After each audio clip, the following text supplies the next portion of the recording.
నమస్తే. నేను మీ Reddy Srinivas, youth Congress president Kodangal నియోజకవర్గం. అయితే నిన్న మన దౌలతాబాద్ మండలం దేశేపల్లి అనే గ్రామంలో నూతన అంగన్వాడీ భవనం ప్రారంభోత్సవం జరిగింది. దీనికి ముఖ్య అతిథిగా గౌరవ నియోజకవర్గ బాధ్యులు తిరుపతన్న రావడం జరిగింది. అయితే ఈరోజు దేశపల్లి గ్రామంలో ఒక సన్యాసి పోయి అక్కడ ఉన్నటువంటి సాయప్ప అనే సర్పంచ్ని మిగతా కొందరిని పక్కన పెట్టుకొని ప్రోటోకాల్ లేదు, ప్రోటోకాల్ పాటిస్తలేరు, బీఆర్ఎస్ పార్టీకి సంబంధించిన సర్పంచ్లకు గౌరవం లేదని మాట్లాడుతున్నావు. అరే సన్నాసి, నేను సన్నాసి అనాలా, బడప అనాలా, దేడ్ దిమగ్గా అనాలా, ఏమన్నా అర్థమైతే లేదు. అరే ఆ సర్పంచే చెప్తున్నాడు, నువ్వే చెప్పినావు. సర్పంచ్ని పక్క పెట్టుకుని ఏం చెప్పినావు? సర్పంచ్ వాళ్ళ రిలేషను చనిపోవడం వల్ల ఆయన ఆ టైంకు తిరుపతి వచ్చిన టైంకి ఆయన అందుబాటులో లేడు కాబట్టి తప్పని పరిస్థితుల్లో రిబ్బన్ కట్ చేసిండ్రు. ఆ విషయాన్ని ఇలా రాజకీయం చేస్తే ఎట్లారా బాబు? నీ నోరుతోనే చెప్తారా? నీ పంది నోరుతోనే చెప్తాయి కదా. నీ నోరుతోనే చెప్తున్నావు, మళ్ళీ మాకు ప్రోటోకాల్ లేదని చెప్తున్నావు. జర నవ్వుతున్నారా? నేను చూసి నవ్వుతున్నారా బాబు అందరూ? వీనికి బ్రెయిన్ ఖరాబ్ అయింది, పిచ్చి కుక్క కరిచిందా, ఇట్లా మాట్లాడుతుండ్రా అని అందరిది నీ కార్యకర్తలు నీ ఎంటున్నలో నవ్వుకుంటారు నువ్వు మాట్లాడుతుంటే. ప్రోటోకాల్ అనేది మా అక్కడ ఉన్నట్టని సాయపన్న నేను ఒక్కటే మాట్లాడుతున్నా. దేశపల్లి సర్పంచ్ సాయపన్న, నువ్వు మంచి వ్యక్తివి, నీకు సమాచారం ఇయ్యలేదా చెప్పు. మా గ్రామంలో ఉన్నటువంటి మాధవరెడ్డి అనే వ్యక్తి, మా కాంగ్రెస్ పార్టీ నాయకుడు, యాక్టివ్ మెంబరు, నీకు ఫోన్ చేసిండా లేదా చెప్పు. ఫోన్ చేసి అన్న ప్రోగ్రాం ఉంది, తిరుపతి అన్న వస్తున్నాడు, అధికారులు వస్తున్నారు, హౌసింగ్ వస్తున్నారు, మిగతా వాళ్ళు అందరూ వస్తున్నారు కాబట్టి మన కార్యక్రమం చేద్దామంటే తప్పకుండా చేద్దాం మామ అని సంబోధించిన వ్యక్తివి ఈరోజు మాట మార్చి ఆ దళితుడు వచ్చిండు, వాడు ఏదో వాడి యొక్క పబ్బం కట్టుకోవడానికి మాట్లాడుతున్నాడు. వాడిని మాట్లాడితే ఎట్లన్నా? నాకే చాలాసార్లు చెప్పిండ్రు, అన్న ఇట్లా అయిందంటే లేదన్నా సర్పంచులకు సంబంధించింది గౌరవ ముఖ్యమంత్రి అందరూ సమానంగా చూస్తున్నాడు. నీ గ్రామంలో డెవలప్మెంట్ జరగలేదన్నా, నీకు సీసీ రోడ్లు ఇవ్వలేదన్నా, నీకు అంగన్వాడీ ఇవ్వలేదన్నా, నీకు ఏదో స్కూల్ కాంపౌండ్ నిర్మాణం ఇవ్వలేదన్నా, ఏమి ఇవ్వలేదు చెప్పు. నీకు వివక్ష ఎక్కడ జరిగింది? నా కాంగ్రెస్ పార్టీ సర్పంచ్ గెలిచిన దాంట్లో ఏ డెవలప్మెంట్ చేసినరో ఈరోజు మీరు గెలిచిన దాంట్లో ఆ డెవలప్మెంట్ జరుగుతుంది, అది మీకు గిట్లా తెలుసు. ఈరోజు వాడిని పక్కకు పెట్టుకొని ఏదో మాట్లాడుతున్నావు అన్న, ఆత్మ పరిశీలన చేసుకోవాలి. వివక్ష అంటూ ఉండదు. కోడంగల్ నియోజకవర్గంలో గెలిచిన ప్రతి సర్పంచ్ ఖచ్చితంగా వారికి అన్ని సౌకర్యాలు కల్పిస్తుంది మన ప్రభుత్వం. ఇంకోటి వీడేమంటాడు, గన్మెన్లతో తోసిపెట్టిందంట. అంటే గన్మెన్లను వచ్చి సర్పంచ్ రాకుండానే ఆయనను దూరం పెట్టిండని మాట్లాడుతున్నాడు. అరే ఆయన లేడెళ్ళారా బాబు ప్రోగ్రాంలో? సమాచారం ఇచ్చిన ఇట్లా ఆయన బంధువులు చనిపోవడం వల్ల ఆయన లేడు ఆడ. లాస్ట్ ఎండింగ్లో వచ్చిన తర్వాత ప్రోగ్రాం అయిపోయింది. అప్పటికి గన్మెన్లు తోసిండ్రా అని చెప్తున్నావు కదా. అరే నువ్వు ఏడున్నారా? హైదరాబాద్లో కూర్చొని ఏదో మాట్లాడితే కాదురా బాబు. ఇంకోటి తిరుపతి రెడ్డికి ప్రోటోకాల్ లేదు, ఎట్లా మాట్లాడతావు అంటే ప్రోటోకాల్ కాదురా, ప్రజాసేవ చేయడానికి ప్రోటోకాల్తో ఏం అవసరం ఉంటుంది బే? నీకేం ప్రోటోకాల్ ఉందని మాట్లాడుతున్నావు? నీకేమీ సంస్కారం ఉంది అని మాట్లాడుతున్నావు? నీకు ప్రోటోకాల్ ఏముంది? ప్రజాసేవ చేయడానికి, ప్రజలకు సేవ చేయడానికి ప్రోటోకాల్ అవసరం లేదు. మంచి మనసు ఉండాలి. తిరుపతి అన్నకి పుష్కలంగా ఉంది.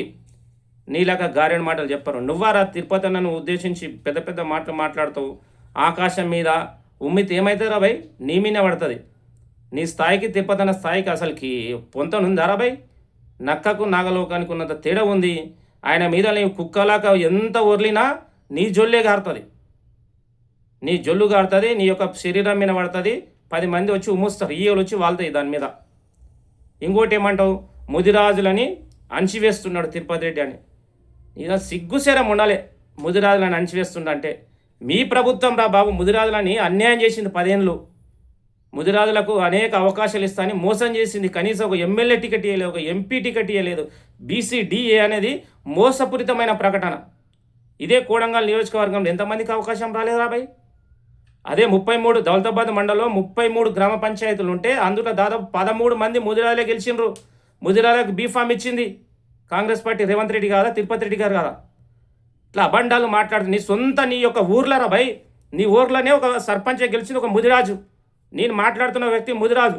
నందారంలో అంతమంది రెడ్లు ఉన్నాయి. ఇట్లా రాజగోపాల్ ముదిరాజు అనే వ్యక్తికి బీఫామ్ ఇచ్చిండ్రు రెడ్లను కాదని. ముదిరాలను కాపాడుకోలేదరా సన్నాసి? ఈరోజు మద్దూరుకు సంబంధించిన అధ్యక్షుడు ముదిరాజు కాదా? ఇది మాజీ ఎంపీ జడ్పీటీకి అవకాశాలు ఇచ్చిండ్రు, ఎంపీపీకి అవకాశాలు ఇచ్చిండ్రు, సర్పంచ్గా ఇచ్చిండ్రు, సింగిల్ విండో చైర్మన్గా ఇచ్చిండ్రు. ఎక్కడ అవకాశమే లేదు ముదిరాజులకు. ఆయన ఏం మాట్లాడుతున్నావు? ఇంకిత జ్ఞానంతో మాట్లాడుతున్నావా? ఇంకో కోడంగల్కి వెళ్ళి తిరుపతి రెడ్డి జాడలు లేకుండా తరిమి కొడతావా? నీ అమ్మ, నీ కేసీఆర్ వల్ల కాలేదు, నీ హరీష్ వల్ల కాలేదు, నీ పట్నం నరేంద్ర రెడ్డి వల్ల కాలేదు. నీవెంతరా దళితుడవు? నీ మీద మాట్లాడితే మా ఇజ్జత్ పోతుందిరా బాబు. తప్పని పరిస్థితిలో మాట్లాడుతున్నాం. గారెన్ ముండా కొడుకోవు పెద్ద. నువ్వు ఒళ్ళు దగ్గర పెట్టుకొని మాట్లాడుకో. ఇక చూసి ఏందైతే కర్రు కాల్చి ఏడబెట్టాలో ఆడ పెడతాం. తిరుపతి అన్న సహనాన్ని మా సహనాన్ని అసమర్థత అనుకోకు. ప్రజాస్వామ్యంలో మాట్లాడు, ఎంతైనా మాట్లాడు, కానీ వ్యక్తిగత దూషణలు చేస్తే బిడ్డ నీకన్నా ఎక్కువ చేస్తాం. మేము అనుకుంటే నువ్వు అనుకుంటావు. మేము అనుకుంటే మాత్రం నిజంగా చెప్తున్నా, మేము అనుకుంటే మనసుకు పెట్టి అనుకుంటే బిడ్డ నువ్వు సుల్తాన్పూర్ గేటు దాటవు. నువ్వు ఉస్మాన్ యూనివర్సిటీ పెద్ద మాటలు మాట్లాడుతున్నావు కదా, నీ చరిత్ర తెలియదా? నీ కథ ఏందో తెలియదా రా భయ్? యూనివర్సిటీకి నీకేం సంబంధం అని 10 సార్లు చెప్పినా నిరూపించాలనా? నువ్వు పెద్ద పోటుగాడవు, ఉద్యమకారుడవు. నా అంత మొనగాడు ఇవ్వలేదని మాట్లాడు. నీ చరిత్ర మొత్తం తెలుసు. ఎందుకు అనవసరమైన ఉరుకులాడుతున్నావు? రేపు నీ నరేంద్ర రెడ్డికి బీఫామ్ ఉండదు, నీకు జడ్పీటీసీ ఇస్తారు. ఇట్లా వదిలితే అనుకున్నా నీ జడ్పీటీసీ కాదురా బాయ్. నీవు ఎక్కడ పెట్టాలో పొక్క అక్కడ పెట్టిండ్రు. ఎవరికి రావాలన్నా వాళ్ళకి వస్తుంది. నీవెంత వదిలినా, ఎన్ని రకాలుగా గారెడి మాటలు మాట్లాడినా నీవేడుంటావో అన్నే ఉంటావు. నీ బతికే శూన్యం. అనుకోకుండా ఆ రోజు ఉన్న పరిస్థితుల్లో ఏంటంటే బీఆర్ఎస్ పార్టీ బలంగా ఉంది కాబట్టి జడ్పీటీసీ అయినావు. ఇప్పుడు చెప్తున్నా బిడ్డ, నీ సుల్తాన్పూర్లో వార్డు మెంబర్ గెలువురా బాయ్. నీవు నిలబెట్టిన ఒక అభ్యర్థిని వార్డు మెంబర్ గెలిపించుకో, తర్వాత మాట్లాడు. ఇష్టం వచ్చినట్టు మాట్లాడతా మా ప్రభుత్వం వస్తుంది ఏదో వీక్తామంటే నీ ప్రభుత్వం 10 ఏళ్ళు రాదురా బాయ్. రేపు ఈరోజు తెలంగాణలో మేమే ఉన్నాం, మళ్ళీ 5 ఏళ్ళు మేమే ఉంటాం. రేపు సెంట్రల్ ఇట్లా ప్రభుత్వం వస్తుంది, మా రాహుల్ గాంధీ ప్రధానమంత్రి అవుతారు. నీవేమన్నా పీకాలనుకుంటే వీక్కో. ఇంకొకసారి ఇష్టం వచ్చినట్టు మాట్లాడితే రేవంత్ అన్న మీద, ఎస్పెషల్లీ తిరుపతి అన్న మీద ఇష్టం వచ్చినట్టు మాట్లాడితే బిడ్డ ఇక ఊరుకునే ప్రసక్తే లేదు. ఎవడెన్ని రకాలుగా మాట్లాడినా పర్వాలేదు. ఓపిక పట్టి మా సహనం కోల్పోయినాము. ఇక ఓపిక పట్టే ప్రసక్తే లేదు. జరగాల్సింది ఏమైనా జరగాలి, కానీ నిన్ను మాత్రం వదిలే ప్రసక్తే లేదు. గుర్తుపెట్టుకో, ఖబర్దార్.